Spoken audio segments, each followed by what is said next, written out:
नमस्कार, मी Shailaja audio books and blogs या माझ्या यूट्यूब चॅनलमध्ये तुमचं खूप खूप स्वागत. The power of your subconscious mind part 8 जीवनाभिमुख अंतर्मन. तुमचं 90% अधिक मानसिक जीवन हे अचेतन असतं. जर तुम्ही अंतर्मनाच्या आश्चर्यकारक शक्तीचा उपयोग करून घेऊ शकला नाहीत तर तुमच्या वाट्याला अत्यंत संकुचित, मर्यादित आणि शापित जगणं येतं. तुमच्या अचेतन प्रक्रिया या नेहमी जीवनाभिमुख आणि रचनात्मक असतात. तुमचं अंतर्मन हे तुमच्या शरीराचा निर्माता असून ते तुमच्या सगळ्या जीवनावश्यक क्रिया घडवून आणत असतं. ते दिवसाचे 24 तास काम करतं आणि कधीही झोपत नाही. ते नेहमी तुम्हाला मदत करण्याचा आणि तुम्हाला इजेपासून वाचवण्याचा प्रयत्न करतं. तुमचं अंतर्मन हे नेहमी पारावर जीवन आणि अमर्याद ज्ञानाच्या संपर्कात असतं. त्याच्या कल्पना आणि आवेगाची दिशा नेहमी जीवनाप्रती असते. महान ध्येय, महत्त्वाकांक्षा आणि अधिक भव्य आणि उदात्त जीवनाबद्दलची दृष्टी ही नेहमी अंतर्मनातून स्फुरत असते. तुमचा गहनतम विश्वास, ज्याच्याबद्दल तुम्ही तर्क करून वाद घालू शकत नाही, असा विश्वास तुमच्या बाह्य मनातून नव्हे तर अंतर्मनातून येत असतो. तुमचं अंतर्मन तुमच्याशी अंतःस्फुरण, आवेग, इशारा, संकेत, उत्कट इच्छा आणि कल्पना यांच्या रूपात बोलतं. ते नेहमी तुम्हाला उभं राहायला, संक्रमित व्हायला, प्रगती करायला, धाडस करायला आणि जीवनाच्या अधिक उंचीकडे वाटचाल करायला प्रेरित करतं. इतरांवर प्रेम करण्याची, त्यांचं जीवन वाचवण्याची उत्कट इच्छा ही नेहमी तुमच्या अंतर्मनाच्या तळापासून वर येत असते. उदाहरणच द्यायचं तर सॅन फ्रान्सिस्कोतला 18 एप्रिल 1906 मधला धरणीकंप आणि आगीदरम्यान दीर्घकाळापासून अंथरुणावर खिळलेल्या कितीतरी अपंग आणि पांगळ्या लोकांनी उठून शूरपणाची, सहनशीलतेची आणि शक्तीची आश्चर्यकारक आणि अचाट कामं केली होती. कसंही करून इतरांना वाचवण्याची त्यांची उत्कट इच्छा इतकी प्रबळ झाली की त्यांच्या अंतर्मनानं त्यांना अनुकूल प्रतिसाद दिला.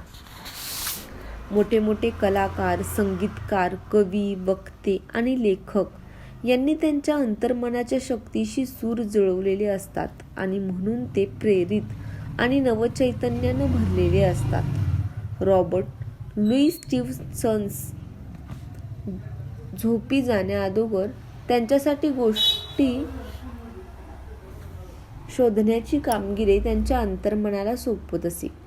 जेव्हा जेव्हा त्यांना पैशांची चणचण भासायची तेव्हा तो नेहमी त्यांच्या अंतर्मनाला एक चांगली, भरपूर विकणारी रोमांचक कादंबरी सुचवायला सांगायचा. स्टीव्हन्सनं सांगितलं आहे की त्यांच्या अंतर्मनात खोलवर वास करून असलेली बुद्धिमत्ता त्याला एखाद्या दूरदर्शन मालिकेप्रमाणे छानशी गोष्ट छोट्या छोट्या अंशांनी सुचवते. यावरून हेच दिसून येतं की तुमचं अंतर्मन तुमच्याद्वारा अशा उदात्त आणि शहाणपणाच्या गोष्टी बोलतं ज्यांची तुमच्या बाह्य मनाला गंधवार्ताही नसते. मार्क ट्वेन या लेखकानं जगाला अनेक प्रसंगी हेच सांगितलं आहे की त्यांनी जीवनात कधीच काम केलेले नाहीत. त्यांचे सगळे विनोद आणि महान लेखक म्हणजे त्यांच्या अंतर्मनातल्या कधीही न संपणाऱ्या कुबेराच्या भांडाराला ठोठवण्याचा परिणाम होता. तात्पर्य हेच की तुमचं अंतर्मन हे एक असीम शक्तींचं भांडार असून त्या शक्तींचा उपयोग अंतर्मन तुमच्या जीवनाभिमुखतेसाठी करत असतं. तुमच्या शरीरावर तुमच्या मनाचा परिणाम होत असतो. तुमच्या बाह्य आणि अंतर्मनात परस्पर क्रिया होण्यासाठी तशाच प्रकारची आंतरक्रिया परस्पर जोडलेल्या पेशीतंत्रात व्हावी लागते. ऐच्छिक पेशीसंस्थेद्वारा बाह्य मन कार्य घडवून आणत असतं तर अंतर्मन स्वायत्त मज्जासंस्थेद्वारा तुमची शारीरिक पंचेंद्रिये म्हणजेच नाक, कान, डोळे, जीभ, त्वचा तुम्हाला ज्ञान देतात आणि त्या ज्ञानानुसार तुमच्या शरीराच्या क्रियेवरील तुमचं नियंत्रण हे ऐच्छिक मज्जासंस्थेमुळे शक्य होतं. या यंत्रणेचा नियंत्रण केंद्र हा मेंदूच्या पृष्ठभागात असतो. स्वायत्त मज्जासंस्थेला अनैच्छिक मज्जासंस्थाही म्हटलं जातं, जिच्या कार्याची केंद्रे मेंदूच्या इतर भागात असतात, ज्यात लहान मेंदू, मेरुदंड आणि अमिग्डाला यांचा समावेश होतो. शरीराच्या महत्त्वपूर्ण यंत्रणांशी त्यांचा संबंध असतो. हे भाग चेतन जागरूकतेच्या अनुपस्थितीतही या यंत्रणांच्या कार्यांना मदत करत असतात. या दोन यंत्रणा स्वतंत्रपणे पण परस्पर पूरक काम करतात. उदाहरणार्थ, जेव्हा एखाद्या धोक्याची जाणीव लहान मेंदूच्या संबंधित केंद्राला होते, तेव्हा बाह्य मनाच्या मेंदूच्या पृष्ठभागाला आणि अंतर्मनाच्या ॲमिग्डाला संदेश पाठवले जातात.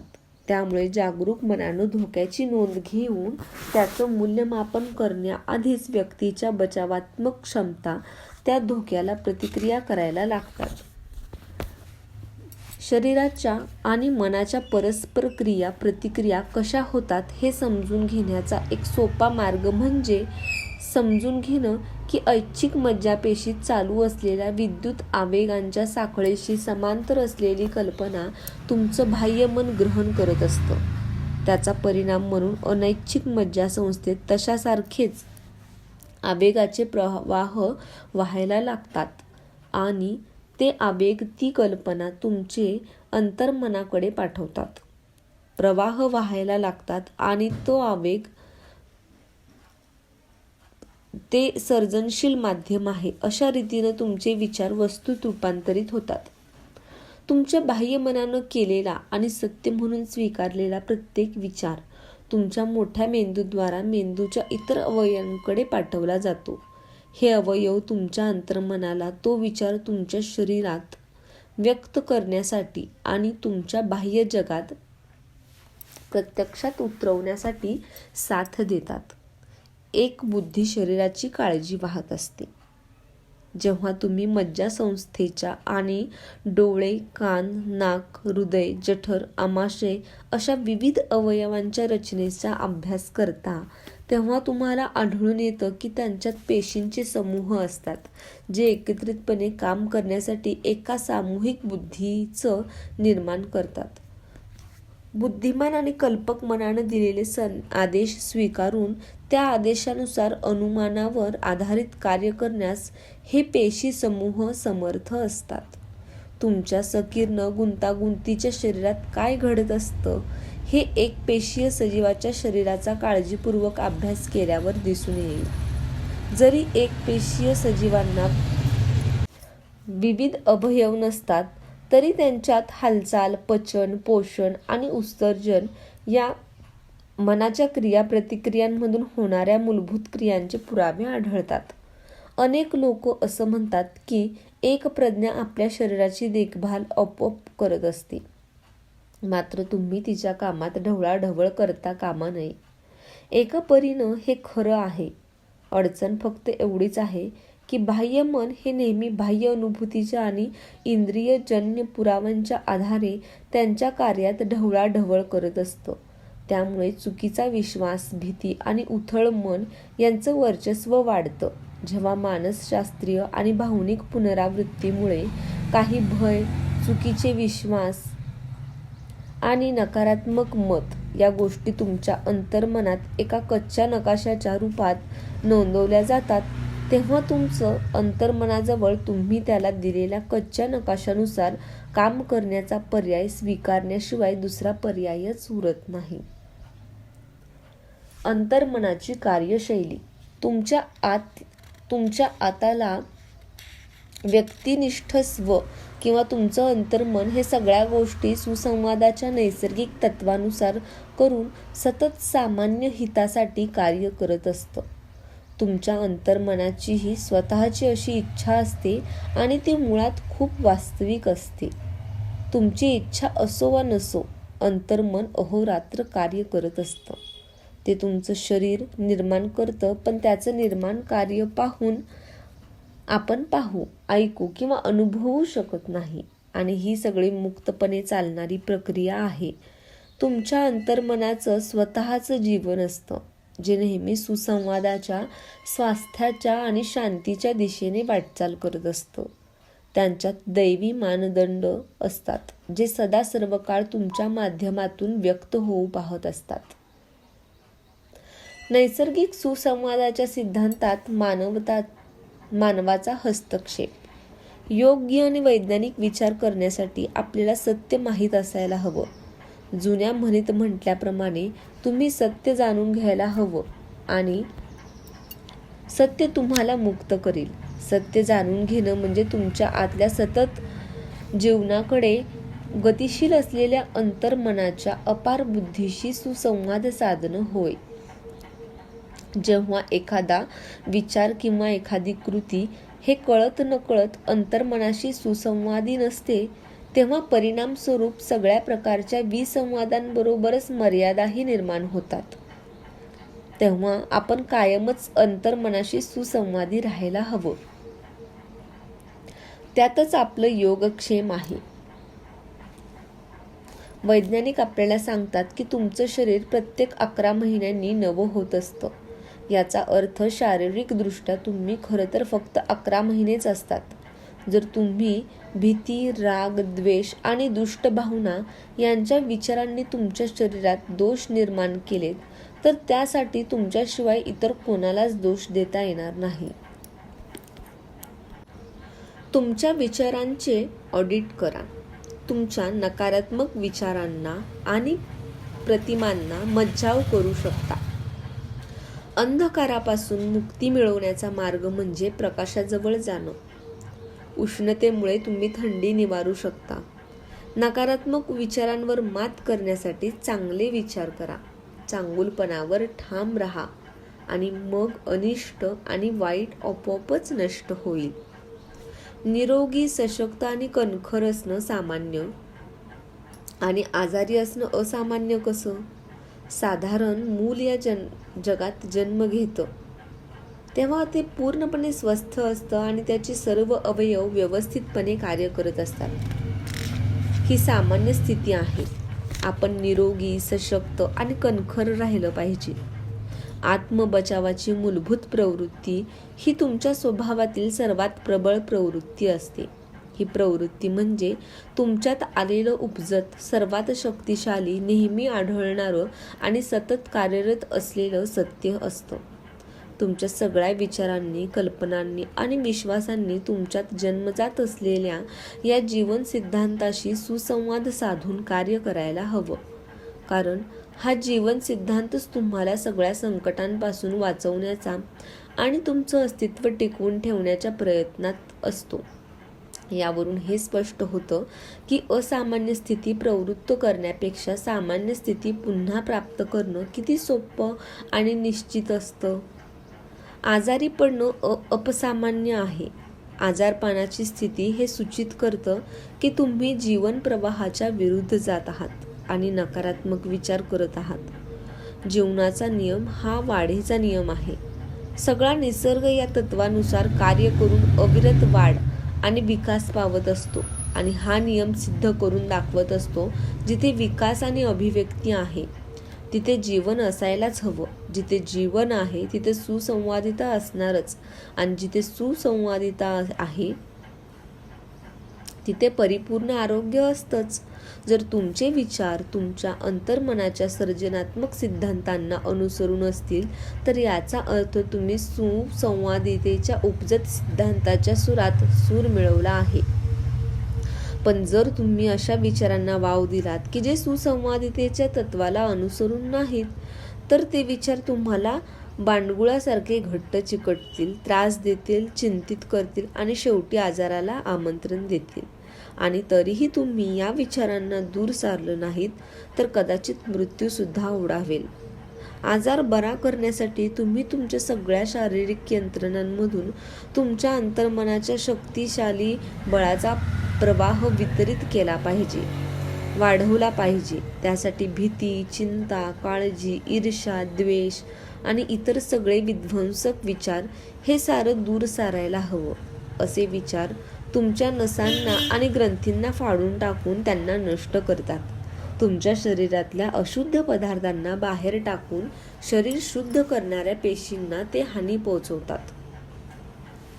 प्रार्थनेचे पाठबळ. पोट्स आजार किंवा पाठीच्या कण्याचा क्षयरोग बालकांसाठी अत्यंत क्लेशदायक असतो. इंडियानमधल्या इंडियाना पोलिस इथे राहणाऱ्या फ्रेडरिक एलिस अँड्र्यूला हा आजार झाला होता. या आजारामुळे तो पांगळा झाला होता. तो चालू शकत नव्हता. हाताचा आणि गुडघ्यांचा वापर करून तो चालत असे. त्याचा आजार बरा होणार नाही असं डॉक्टरी निदान होतं. पण अँड्रूला डॉक्टरांचं हे निदान मान्य नव्हतं. तो प्रार्थना करायला लागला. त्यानं त्याचं स्वतःचं सकारात्मक विधान तयार केलं.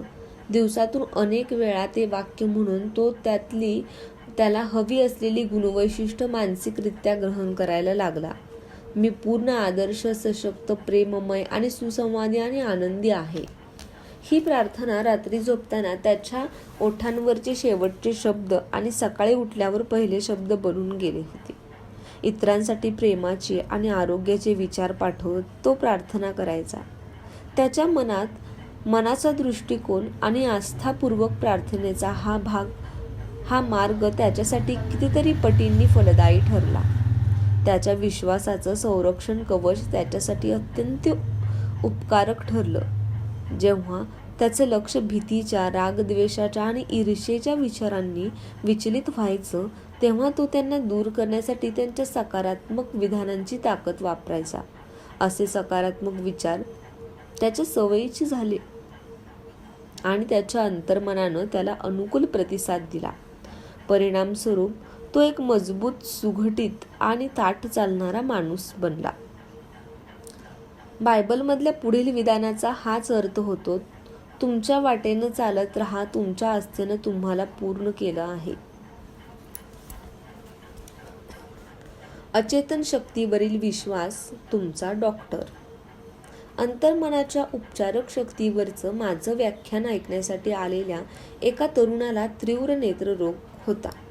त्याला डोळ्यांच्या डॉक्टरांनी सांगितलं होतं की त्याच्यावर एक जोखमीचं आणि नाजूक ऑपरेशन करायला लागणार आहे. प्रार्थनेचा वैज्ञानिक पाया जाणून घेतल्यावर तो स्वतःशी म्हणाला, माझ्या अंतर्मनानं माझे डोळे बनवले आहेत आणि त्यांना तेच बरे करू शकते. रोज रात्री झोपण्यापूर्वी ध्यानमग्न तंद्रीच्या अवस्थेत गेल्यावर तो आपलं लक्ष एकाग्रतेनं त्यांच्या नेत्रचिकित्सकावर केंद्रित करायचा. तो कल्पना करायचा की डॉक्टर त्यांच्या पुढ्यात आहेत आणि डॉक्टरांनी बोललेलं तो ऐकत आहे. चमत्कार घडला. हे कल्पना नाट्य तो रोज रात्री झोपी जायच्या आधी 5-1 मिनिटासाठी बनवायचा. 3 आठवड्यानंतर तो पुन्हा त्याच डॉक्टरांकडे गेला. त्यानं त्याचे डोळे तपासले होते. त्या डॉक्टरांनी त्याला पुन्हा तपासलं आणि ते उद्गारले, हा तर चमत्कारच आहे. काय घडलं होतं? या माणसानं डोळ्याच्या डॉक्टरांची प्रतिमा वा चित्र एका साधना म्हणून वापरून त्याच्या अंतर्मनावर छाप टाकली. त्याला चमत्काराची कल्पना कळवली, पटवून दिली. सकारात्मक विधानांची पुनरावृत्ती, आस्था आणि अपेक्षेनं त्यानं त्यांच्या अंतर्मनाला भरून टाकलं. त्यांच्या अंतर्मनानं त्यांचे डोळे बरे केले. त्यांच्या अंतर्मनात सामान्य निरोगी डोळ्यांच्या रचनेचा परिपूर्ण आराखडा होता. डोळ्यांना पुन्हा सामान्य स्थितीत आणण्याच्या कल्पनेनं भरलेलं अंतर्मन तत्काळ डोळे बरं करण्याच्या मार्गाला लागले. तुमच्या अंतर्मनाच्या उपचारक शक्तीवरील आस्थेनं तुम्ही निरोगी होऊ शकता. याचं हे आणखी एक उदाहरण आहे. मनन करण्याचे मुद्दे. 1. तुमचं अंतर्मन तुमच्या शरीराचा निर्माता आहे आणि तो दिवसाचे 24 तास कामावर असतो. त्याच्या जीवनदायी शैलीत तुम्ही नकारात्मक विचारांनी हस्तक्षेप करत असता. 2.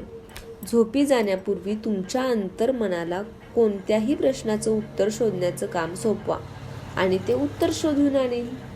तुमच्या विचारांवर नजर ठेवा. तुमच्या मेंदूनं खरा म्हणून ग्राह्य धरलेला आणि अंतर्मनाकडे पाठवलेला प्रत्येक विचार तुमच्या जगात साकार रूप धारण करतो.